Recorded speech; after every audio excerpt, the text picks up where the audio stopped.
This is Nikki Kunde, and this is my PowerPoint for my final project. Before I kind of get into what I did to modify my lesson, I first wanted to give a little background knowledge. I am a kindergarten teacher in Woodstock, Illinois, and I work in a school that actually services all of the preschool and kindergarten kids for our whole district. So it's quite a lot of young kids in one building. There are two types of kindergarten. There's the dual language kindergarten and the monolingual, just traditional English all day kindergarten. And that's what I am. So I teach English all day to 22 students, 12 girls and 10 boys. I'm a blended classroom, so I have quite a few students with IEPs in my classroom. I have 3 with academic IEPs and then 5 additional students with speech IEPs for communication delays.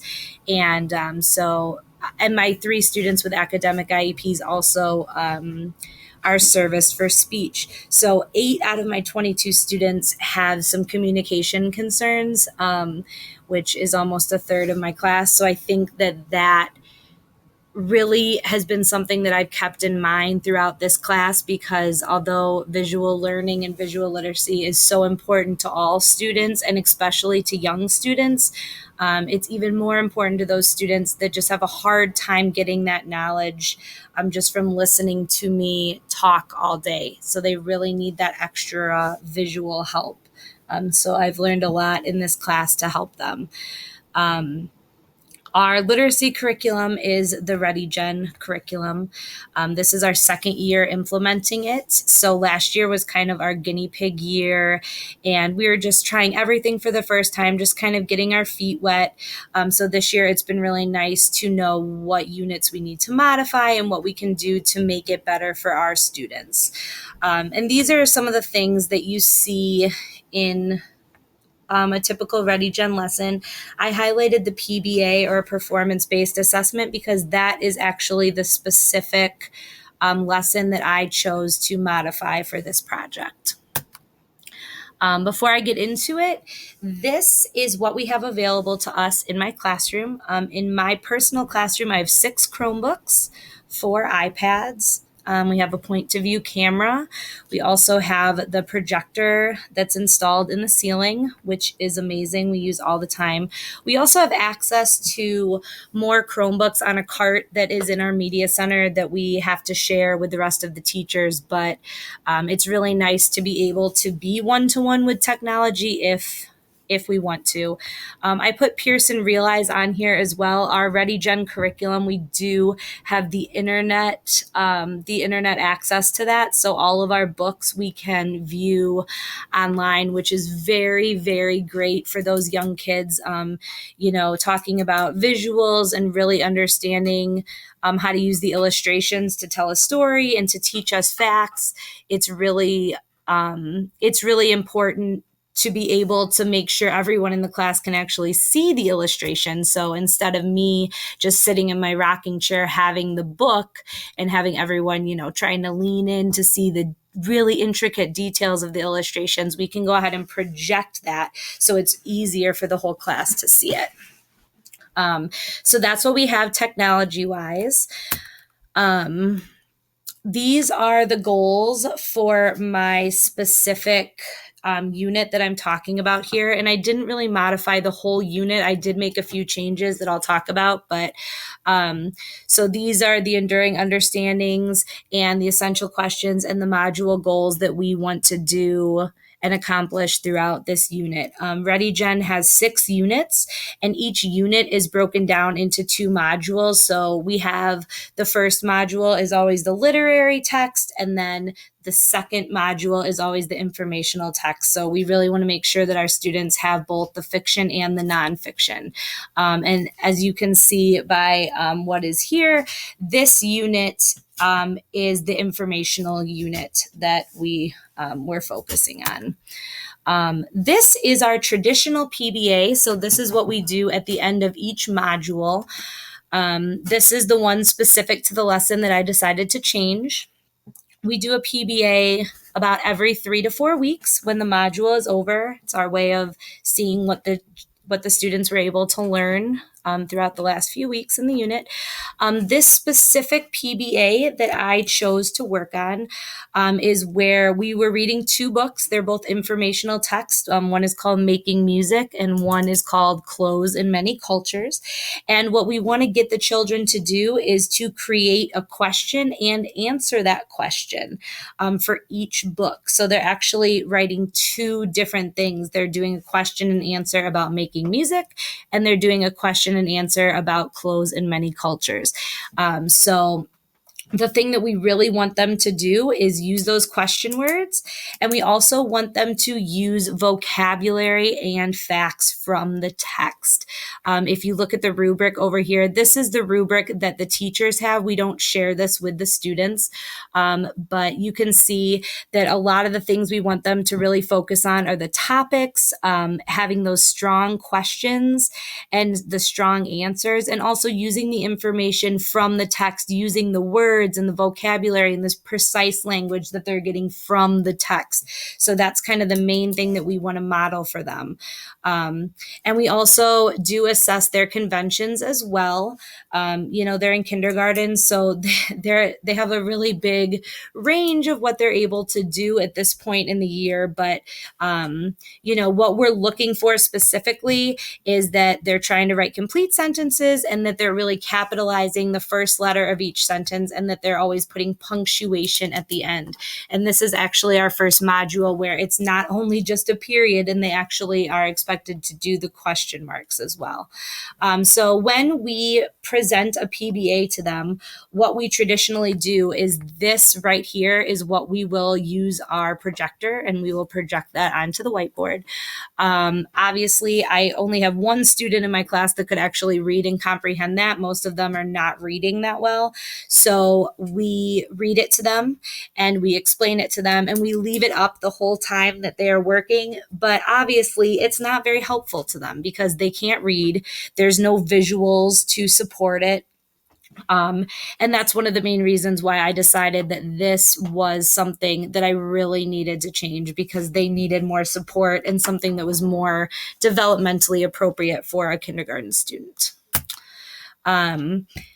Here's some of the reasons why I thought I needed to modify it. Like I said before, the no visual examples, just expecting the students to remember verbally what I said over here when I explain the directions. So many of them ask a million times, what do I do again? I forgot what to do. So just kind of a lack of knowledge of what to do. I also notice on many of the PBAs, so many of the students excuse me, so many of the students are spending so much time trying to sound out some of the words. And it's great that they're trying to use specific vocabulary from the text, but they get so focused on trying to spell it right and sounding it out that they're not focusing on the content of what they're actually supposed to be doing. And that's not what we want them to be focusing on. So that was kind of another negative that I saw with the old way. Like I said, most of them can't read. So, having this projected is not helpful to them at all. In a higher grade, this would be very helpful to remind them exactly of what they're supposed to do. But in kindergarten, without any visuals, there's just no way for them to really remember. And then another thing that I didn't like was the writing paper. This is the writing paper that we pretty much use all of the time for them to do their independent writing. They have their box for the picture, and then they have the lines underneath for their words. And I found in the past when the kids were doing this, a lot of them don't really like writing on the lines. It's too big, it's too small. Sometimes they were just writing a question and no answer, or they were just writing a bunch of facts down there. So this paper, while it's not terrible by any means, especially maybe if you were looking for a narrative type of writing to be done, it would be better. But for this specific task, I found that this paper really didn't help them at all. It wasn't organized. It wasn't visually appealing to them. Even though I do have a lot of reasons why I wanted to change the PBA a little bit. These are the reasons why it is really important. We obviously don't want to change the content of the PBA because they really need to learn those question words. They need to learn how to use the text to answer questions. We want to teach them how to use the resources to ask and then obviously we want to focus on those conventions as well. So I decided to make 3 changes to the PBA to make it a better lesson that kind of fit with what we've been learning in classes. So the first thing I wanted to do was create a new chart and display it at all times. It's a very visual chart, and I have a picture of it on one of the next slides, so I'll explain it in a minute. And then I wanted to use new writing paper that was a little more organized and kind of structured better for what they needed to do. And then also I wanted to let the students share their work on Flipgrid. So here's a picture of the new paper and the chart that we made. This is the new paper. Instead of having the box for the picture and then the lines underneath for the words, this is broken up to they write the question and then they write the answer, and then they can draw the picture to go with it on the back. And I think that this is so much more structured and it makes so much more sense to them.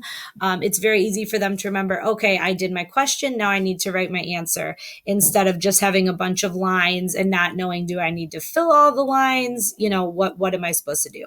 So I really like this layout, and I noticed that the kids did so much better with this paper, especially the students that need help still figuring out how to organize their writing. This is the new chart that we made to go along with the unit. It took us almost the whole unit to make this chart. I started out by just doing the question words.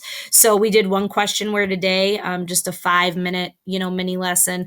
I told them what the word was. We spelled it. We practiced writing it. And then we thought of questions that start with that question word. So we just did 1 a day. And I felt like this really gave them good background knowledge to really understand what are question words. We didn't relate it to any of the books, just any questions that they wanted to think of that started with those words.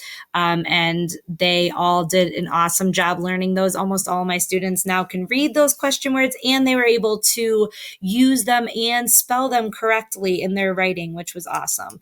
Then after we learned about the question words, we went into reading our book. So first we read Making Music. And so first we read the book, and then, we take a couple days each day. We just really dig in deep to a couple of pages. And so when we were learning about specific vocabulary from those pages, I would take the exact image that was in the book and I would put it on the chart. And then I would have a blank sentence strip that I would tape up there as well. And I would project that page using the projector onto the whiteboard. And I would ask, okay, what is this a picture of? This is a trumpet. Where is the word trumpet in the book? And together we would find the word trumpet and we would circle it on the board, and then they would tell me how to spell it so I could transfer it over to the chart. And I feel like this was a really good exercise for them to realize that I was not just getting these spellings from my brain. I was actually getting them from the text. So teaching them how to use the text to learn how to spell words and to get the vocabulary. And we did this both for Making Music and Clothes in Many Cultures.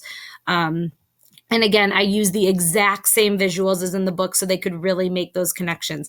The only thing that I added that wasn't in the book was I added 2 pictures for wedding clothes. In the book, it is a traditional Indian wedding, and that's the picture. And they really liked it. They liked to learn about it, but a lot of them were having a hard time understanding what a wedding was. They just thought that they didn't know what a wedding was because they weren't familiar with the Indian wedding. And so I put a picture on there of me and my husband at my wedding. And when they saw that picture of me in the white dress, a lot of them, you could tell the light bulb just went on that, oh, that's what a wedding is. So, I thought that was just a perfect example of why images are so important to build that background knowledge, to help them understand and make connections as well. So this is the chart that we made. We use this all the time. And, this was helpful for them too, so they could not worry so much about spelling if they wanted to say, why do some people wear a kilt. Instead of trying to spell kilt, they could look up at the board, and we practiced that so many times using the chart saying, oh, we don't need to sound out kilt. Let's look it up. Let's look up there and see how to spell it. So I think the chart was a great visual for them. The other thing that they got to do was post their PBA on Flipgrid. These two changes were very visual changes, and this was not so visual.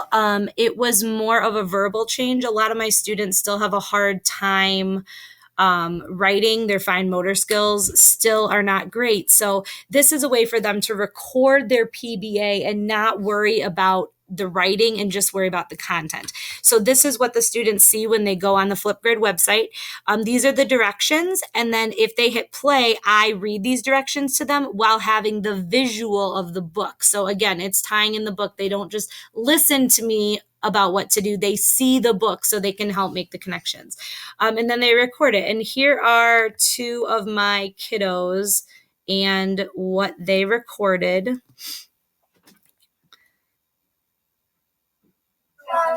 Who uses their voice? Everyone uses their voice. So you can see she did a great job. She knew exactly how to ask and answer a question from the book. That was a big thing that the book talked about, was how everyone had a voice and we could all use a voice even if we don't have other instruments. How do you play the drum? You play it with drumsticks. So again, he used, I could tell that they both used the text to answer the question. So just another way for me to see that they understand the content, that they're using the chart, that they're using everything that we've taught them. So this is a really great addition, something that I didn't really change, but that I just added to the lesson. And the last thing that I put on here, the way that I assessed how they liked the changes to my lesson, I used Kahoot. I'm not sure if anyone is familiar with Kahoot. It's a really fun game. Usually it's kind of a quiz type thing. You can make your own, and they each need their own device. So I used I checked out the 22 Chromebooks from the library for this day. So they get the feedback after they answer a question if they got it right or wrong. So since this is more of a survey type thing, I just made all the answers correct. So no matter what they answered, they got the green screen afterwards saying that they got it right. So the questions that I asked were, which paper do you like using better? And then I had the two images of the two different types of paper, and they could pick which one. And the new paper won by a landslide. Did you use our new chart? And then I had a picture of the chart, and then they just had to say yes or no. And every single kid said yes to that one. And then why did you use our chart? And I had a couple different choices. I said one was about the question words, so I used it for question words, and the other one was I used it for vocabulary words, or they could pick both. And I got kind of a variety of answers for that one. And then the last one, did you like recording on Flipgrid? And then they could say yes or no. And all of them said yes because they love, love, love Flipgrid. So that is my final project.